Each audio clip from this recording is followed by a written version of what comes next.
Hello, I'm happy to welcome you to yet another edition of Students Platform Talks on Education Forum.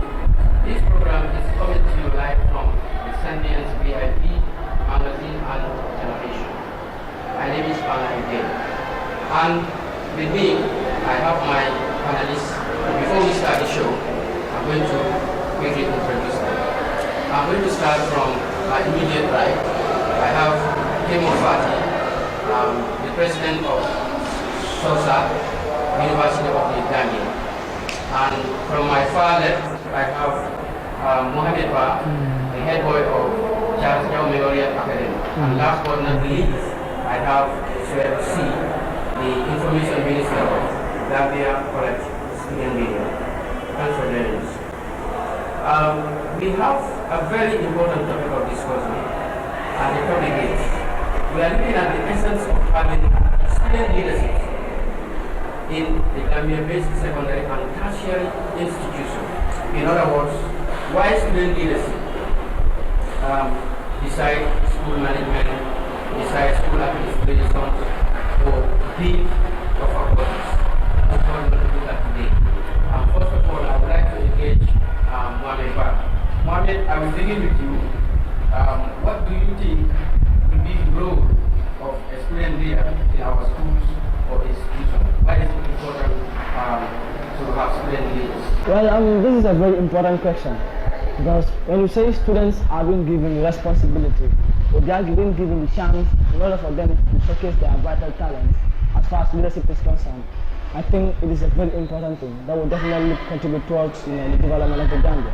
So when students are given the chance to take up some leadership roles, I think it is very important because it is going to give them with the requisite knowledge that will make them very competent leaders as far as the future is concerned. Therefore, I think it is a necessity for the students to be given the chance in order for them to become very good leaders as far as the Gambia is concerned. Therefore, I think it is necessary to say that students have to be given the responsibility so that they can take part in some vital public roles in order for them to build up the strength, and also have time with the. And then their home mandate is to take care of the welfare of the students. Now, who are the head boys supporting students in school? I wouldn't say something extraordinary or something beyond my capabilities, but my major role is to try by all means to serve as a mediator between the school administration and the students, and which I'm also doing. I think it is very key for a person who is elected and a person who is given the strength, the person who is vested with the power and authority to take up some leadership skills.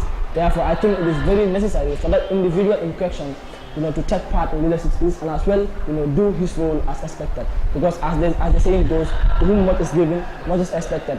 So I think that's my major role, to serve as a mediator between the school administration and the students, so that the voice of the students can be heard by the administration. That's my major role. Thank you very much, Mohamed Ba. You are watching Sanders VIP television or magazine, and it's the students platform Talks on Education Forum. My name is Panay. Now, next I will have to shift my attention to Sued C. Sued C is, as I said earlier on, he is the information minister of Gambia College Student Union. Sued, someone will say that we always want to enrich ourselves by being a student leader in our tertiary institutions. What does it mean to be a student leader in your own view? It means a lot. It means a lot to become a student leader at tertiary institutions. It's a challenge that is very much difficult to go back.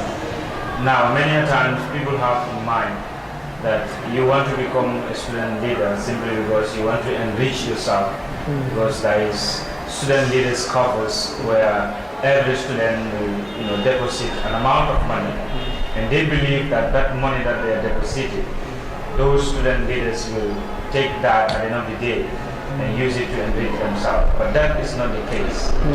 My experience of becoming a leader is a very long history. Back in my primary school, it was junior school, be the student leader of my school, which is Fatima Senior Secondary School.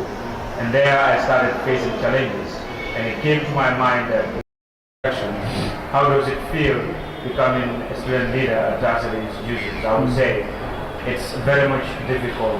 It's not easy. You have a lot of concepts that students will have against you. You want to take their money and eat. Sometimes they will even say that you have a connection with the admin, so you get marks free. You don't read, but at the end of the day you get marks free. A lot of things. So it's not easy to become a student leader anyway. Yeah, thank you very much, MC. So in other words, it's not about maximizing profits. Okay. Next, I would want to switch my attention to Kemo Fati. So, Kemo, do you support the fact that it is important to have? Thank you so much, Mr. Day, and of course I'm glad to be with you class today. It is very, very important to have. So if a student is trained how to become a leader at the age of 15, maybe in the next 15 years, that child will be happy. So those are the people that you expect to come out and then stay at their contribution. So I think it is very, very important for to participate in leadership at such a level. Because if you think of world leadership, you will think about Martin Luther King, and of course Abraham Lincoln. And like all of these people started like students like us. But if you look at their historical importance and also started the leaders, you will definitely know that leadership is not for a person and contribution. And this is the same way that triggered their intention to start affairs of their people. When Barack Obama was convicted in 2008 election in America, he told the American people that I have a dream. But nobody can realize that dream if they didn't vote for him. Because Barack Obama believes that he can change the American political system and he can promote democracy. And this is what most of the American people believe. Still was in the atmosphere. And he connected with doctor, but he still went to Senate. He went to Congress and won. And finally, he became the president of America. And Martin Luther King also started at the revolution. Then he was a school. They created movements.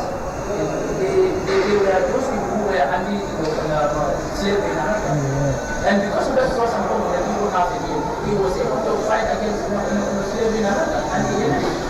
So it all started in school. The first students after like the kids wanted to and when they began to learn from it was so that's what we call it the last school. These people, these young people are trained how to do public school. You can create debates among them. You can come to a platform where they can argue on issues that are contemporary in the government. And then they will have problem solving skills. And they will really motivate them on to go at the So I think it's always very, very important to have a student leader at universities, in high school, and in colleges. So these are the only people that we expect as well as a coalition.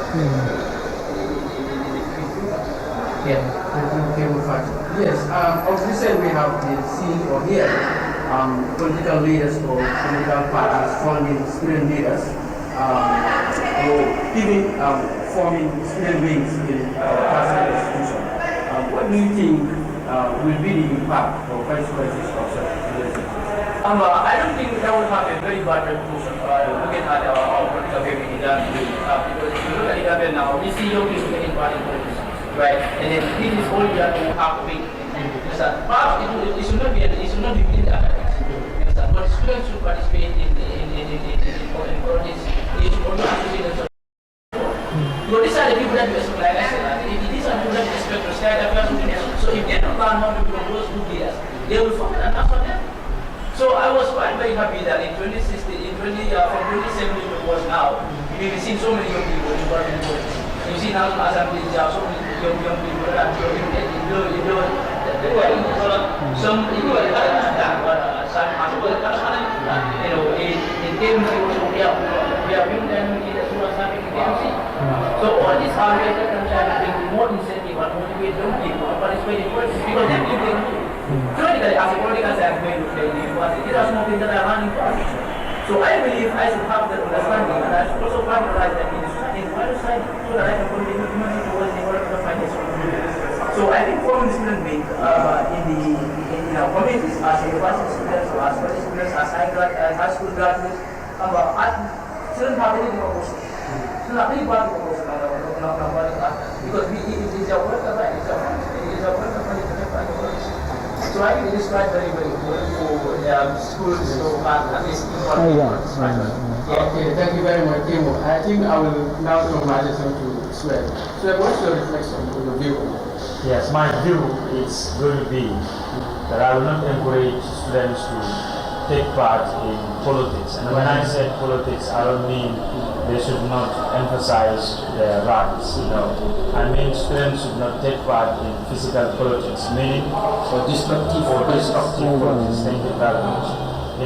Looking at the political atmosphere in Gambia is not favorable for students to take part in physical politics. I think the primary aim of students is to get themselves that education that they require so that they will lead us tomorrow.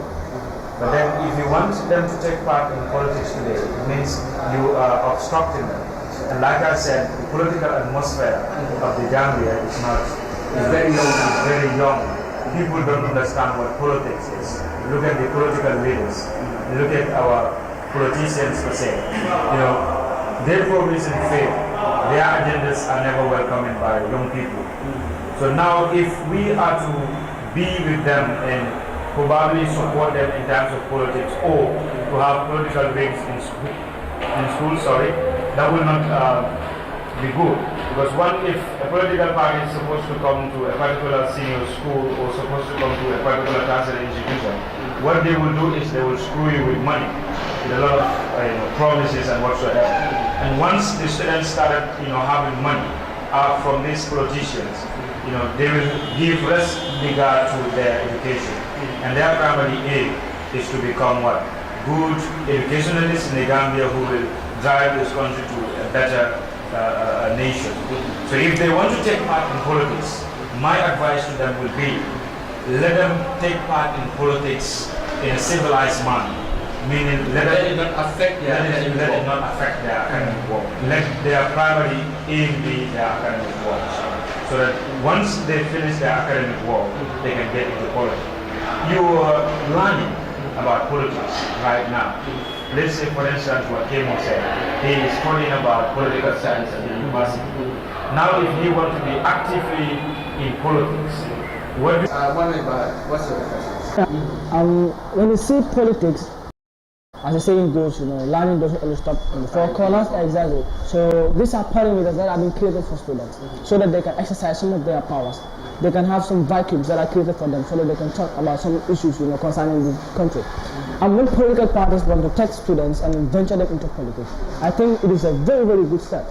Because we need very, very good, good leaders that will effectively and efficiently contribute towards national development. And this is the right time that we can do that. This is the right time that we can nurture these students. This is the right time that we can get them engaged into politics. And this is the right time that we can give them the chance.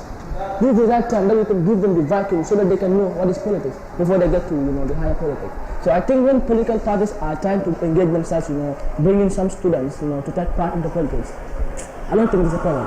And I don't deem it necessary to be a problem. I think it is a very good step, and that will definitely contribute towards producing very good leaders as far as the Gambia is concerned and the entire world. Wow, yes, a debatable topic. Sure. I think you want to talk. Okay. Thank you so much, Mr. Swain and First Martin. I think I will not use this if I don't actually try politics or study impact related to politics is very more than eating. So it is not everybody's. There's one thing that everybody's, that is one agenda. How that common agenda can. Now there are people that we see inside that we believe and achieve that. They don't have the ability to understand those are people that we can trust. Because you look at the leaders who show you that for across community. So if you cross the leaders out there, you start with no ability that they are leaders, meaning they are and it's not what it's all about. Now, one thing they want to identify their problems. They want to hear from you how do you intend to solve this problem? Where and how do you intervene? Where will you intervene to solve the problem? So this is what we engage. It has to do with you, but with many flaws as well. You don't succeed. If your people behind you are not going to support you. So that's why I always say this is always a mutual trust. Cooperation, mutual trust, and motivation. People behind you have to have that mutual trust. You, and of course, they should also understand it in class. Now, as a political science major, we learn this in class at theoretically, but when it's on the practical aspect, we fall down. Because we just they are inviting your people. It's because they want us to discuss national issues. Whether after climate change, environmental hazards, all these are incentives that give the mindset of the young people. So consider agreements. So if students are participate in national politics, there is no future for them. Because when our leaders today are failing us, we as students or as young people are understanding the way the state operates. And I think we should also intervene to that part. So I don't think that there's any part to propose Yes, going back to history. Yes. When you look at the history of the Equatorial Tenant Elect, you realize that the Equatorial Tenant Elect came as a result of the student unions. We go and take permission, at least to so there are different steps to what and this is why they and it is still also in the back. So it is always funny that one, if you don't want to, criticize the government, they also intervene. This cannot be accepted. And this is why we have to move on now. We build a democracy. Now, anywhere we want to go, we have to sort of build a so I think if then and now, because it's only that we only force and now we are getting now we are living in a democracy, so we don't want something to happen. Yes. Because they are in their interest. And perhaps they are aiming at something. That's right. And this is why they embark on that peaceful demonstration. And it finally resolved violence. This is not what they expected. Some students we have to keep so very focused, seriously. So that was very, very bad. And then sometimes I really feel appalled, when I hear that story. Yes. So are you in favor of organizing a peaceful demonstration to get rid of the system that is I think right now, people are saying something creating so many noise in society. Because this is when people don't have faith or hope on their leaders.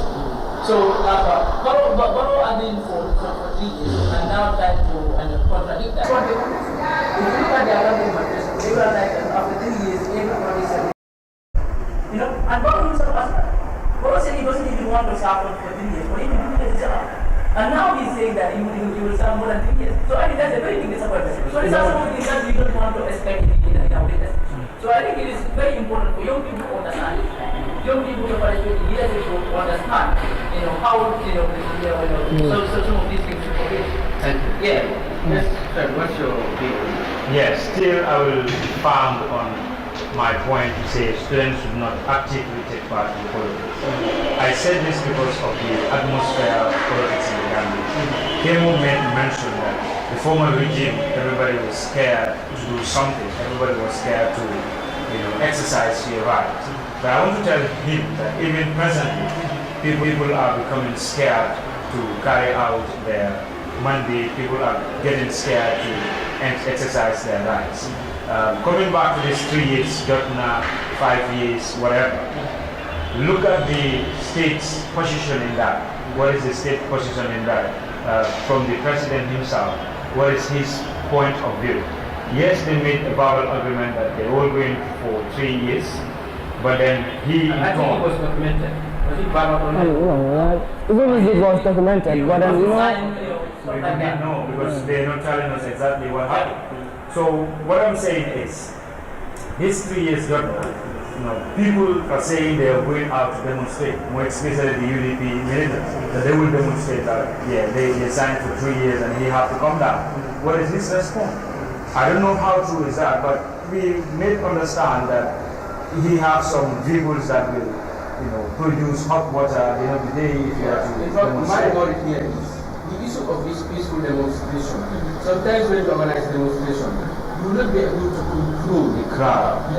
Exactly. And then anything can happen. Yes, sir. I think we have to say it is the right of every citizen, to embark on a peaceful demonstration of the government and the mandate of the government to give them that vacuum as far as certain procedures are concerned. But I think that agreement made by Barrow and his people was just 3 years. But there is something that we have to learn here. The Constitution, passes everything and supersedes everything that has to do with this country.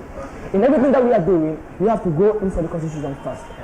And then the Constitution supersedes everything. Then our Constitution supersedes everything. Then I think Barrow has to continue his 5 years, then they do another thing. But then to say 2 years other stuff, I think we have to do it. Anyway, it's like we are almost deviating. And then we are even, debating the purpose of this. Okay, now what I want to ask you here, what are some of the good qualities of a student leader? What are the qualities that you look in for if you want to sell to students? Yes, like I said, everything is about passion. How you be passionate about something and motivate yourself. But there are skills that teachers can use, and of course people can use to identify leaders among us. You can give them problem solving skills. Now you can task them to do a particular research, or you can task them to do a debate regarding issues that are affecting the students. These are all ways that we can try to trace out good leaders within our society. Yeah. So at the end of the day, we check Debates, research, and then other stuff like that. Problem solving skills. All these are because those problems might have been students. you have students who vote in for particular Just for friendship. Yeah. friendship, Or brother, what is when we vote our leaders in office, they end up, they read it themselves. They will definitely deviate from the purpose of the person given to them. So I think leaders should be very, very oriented, and we should be very, very vigilant when selecting our leaders, particularly at national level. Yeah. Yes. You reflect In selecting a good leader, there are certain qualities that you need to consider. One, you need to consider honesty and integrity, meaning that individual should be honest and must have an integrity. And that individual should be creative and innovative, should be a good communicator, should be able to inspire others. I said it earlier on that if your actions as a leader, or if an individual, your actions inspire others to dream more, to think more, to do more and become more, then you are a leader. So you must have these qualities in you to become a good leader. And in selecting our good leaders, these are Thank you very much. Finally, yes, Mohammed. Leaders have very, very, very key roles in our society, and they are very ones, that contribute immensely towards, national development. Then, as a leader, you have to be inspirational, you have to be persuasive, you have to seek out advice, and you have to start learning and never stop learning. It is only in learning that you can come across things that are going on in the society. It is through learning that you can sort out problems and as well bring in alternatives towards those problems. And I think as a leader, you have to contribute towards learning. I think learning is very important, and it will equip you with the requisite knowledge that you need in handling your position better. So I think that alone is what I have. Thank you. Yeah, thank you very much. Well, viewers, that brings us to the end of today's edition of the Students Platform Talks on Education Forum. I have to thank my panelists for co-presenting this program with me. Once again, my name is Falanje, and the program is coming to you live on the Surveillance VIP magazine of television. Until we come your way next time. Bye-bye.